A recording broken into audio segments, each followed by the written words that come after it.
So this came yesterday from CBS 4 Denver. Aurora Police Officer. I am leaving Colorado for less communism.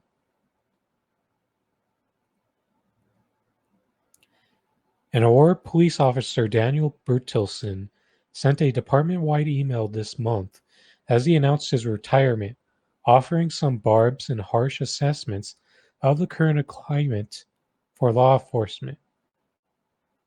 I'm leaving Colorado for palm trees and less communism, wrote Bertelson, who spent 16 years with the Aurora Police Department. Try to ignore the politicians and media. They know nothing of the profession of honor. They are self-serving con artists, well-dressed pimps, and prostitutes at best. The number of officers leaving APD has been increasing in recent years, jumping from more than 60% from 2019 to 2020. That comes as the city is also seeing rising crime rates, a trend seen in Colorado cities and across the country. Bertelson wrote that he had been honored to serve as an Aurora officer, thanked his colleagues for their advice, kind words, support, and friendship. As the war against police rages on in an environment where you can do no right, I pray for the safety, success, and happiness for each of you. Bertelson, who is assigned to the investigative support section, will officially leave the department June 1st, according to a public information officer. Never forget, you are all capable of incredible things in and out of law enforcement. Never lose faith in yourself.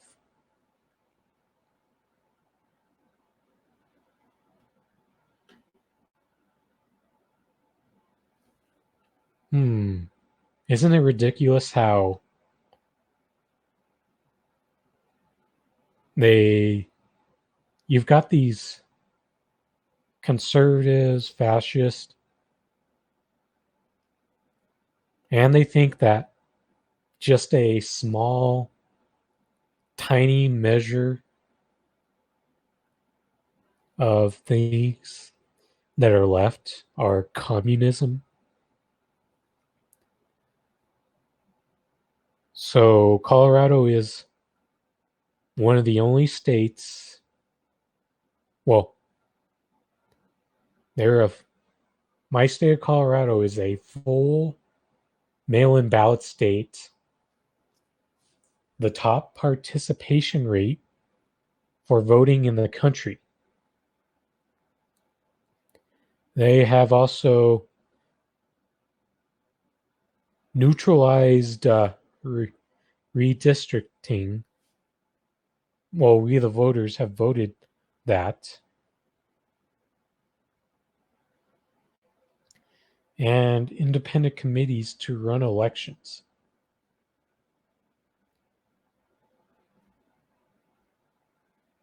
So even though Colorado, over the past couple elections, we've been voting right on a lot of issues like paid leave for families. One of the first few states to legalize sports betting.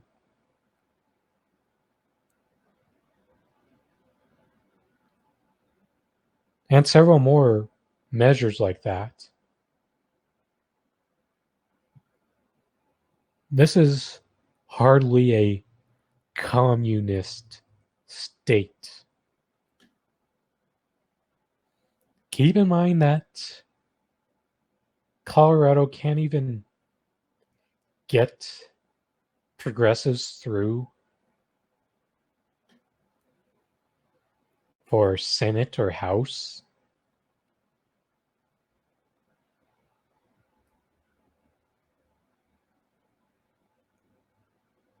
Let's be honest, the Probably one of the most progressive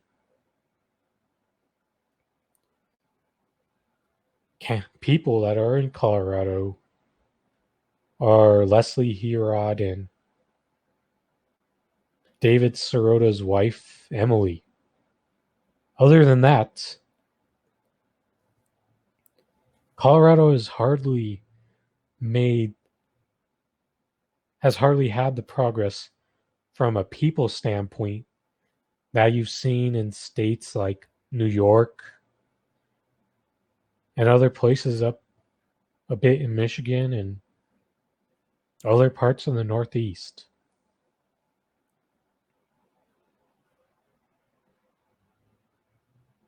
So it's ridiculous how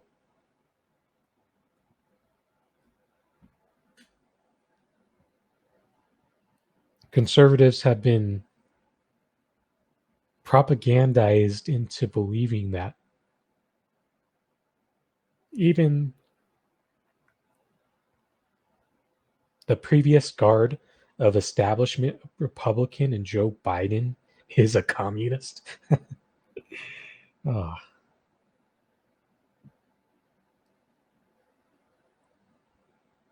Back to the core point of the article.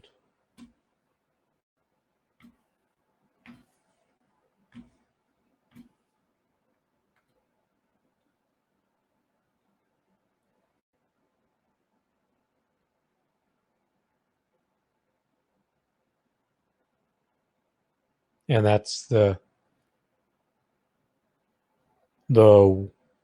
war against police rages on in an environment where you can really do no right.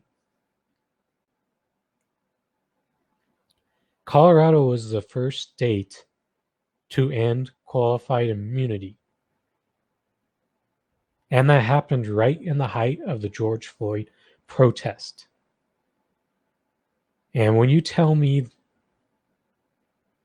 the message that police officers send when they decide to leave is they don't want to be held accountable for what they do.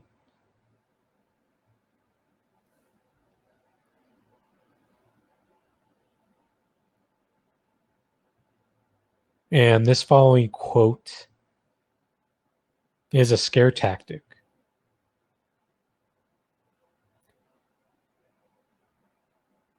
The positive is we got plenty of stories of voluntary defunding.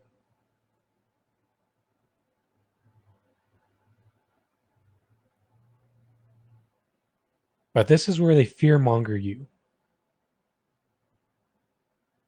The city is also seeing rising crime rates. And why it's a fearmonger attempt is police only solve 2% of crime. 2%.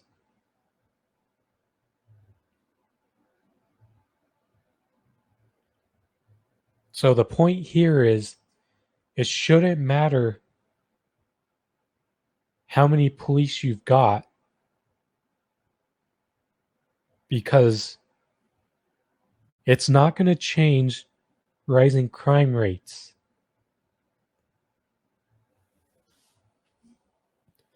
Especially when you realize the actual percentage of crime they prevent.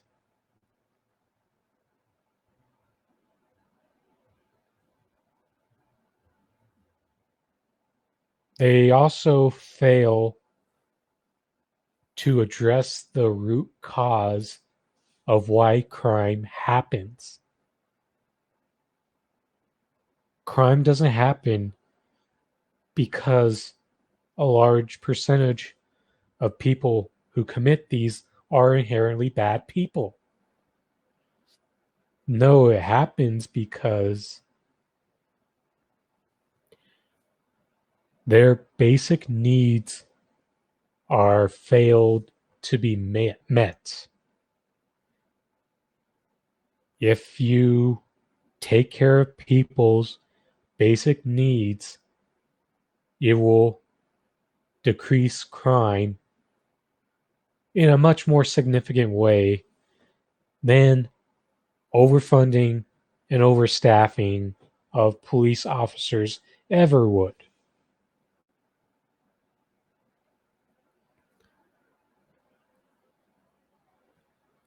So, on a final note, good riddance to these police officers out there who think that we really care when you leave. Because at the end of the day, you're only proving you don't want to be, you only want to be further part of the problem and not part of the solution, which is much more transformative change than the liberal reformist actions, which only further enable the predatory policing that continues to keep Black and brown communities down in the same place that they have been. The voluntary destaffing is the start. Major cities all over the country, they've seen an average of, well, at least a few, of 5 to 10% budget cuts on the police. It's a start, but not anywhere close to where it needs to be. The next goal is to get this down to at least 50%.